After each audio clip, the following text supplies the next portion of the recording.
महिन्यापासून जे गुलमोहर रेस्ट हाऊस आहे त्या ठिकाणी जे 1,84,00,000 रुपयाची खंडणी या धुळ्याच्या अधिकाऱ्यांनी जमा केली ती सापडून आज 1 महिना उलटत आहे.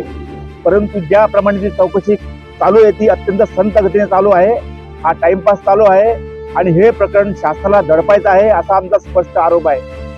याच्यामध्ये 1,84,00,000 सापडून देखील फक्त अदखल पात्र गुन्हा दाखल केला त्याच्यावर आमचा खरा सवाल आहे. 1,84,00,000 सापडून या ठिकाणी money laundering, anti corruption act, IT act, BNS कायदा आणि मकोका कायदा याच्या अंतर्गत गुन्हे दाखल झाले पाहिजे होते, कारण की ही सगळी संघटित गुन्हेगारी आहे. धुळ्याच्या जिल्ह्याच्या हजारो म्हणजे हा भ्रष्टाचार किती खालपर्यंत पाझरला आहे याचं उत्कृष्ट उदाहरण म्हणजे रेशन दुकानदारांना देखील फोन गेले आणि प्रत्येकी दुकानदारांना 10,000 रुपये जमा करावे, अन्यथा त्यांच्या दुकानावर धाड घालण्यात येईल असा दम भरण्यात आला RDC कार्यालयामधून.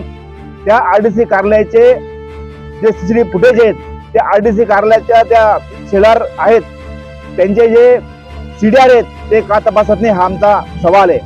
त्याचप्रमाणे किशोर पाटील आणि अर्जुन खोतकर, किशोर पाटील हा एक हस्तक हा एक प्यादा आहे, त्याला कोणीतरी सांगितले पैसे गोळा करण्यासाठी आणि ते पैसे गोळा करण्यासाठी त्याला अर्जुन खोतकर यांनी सांगितले.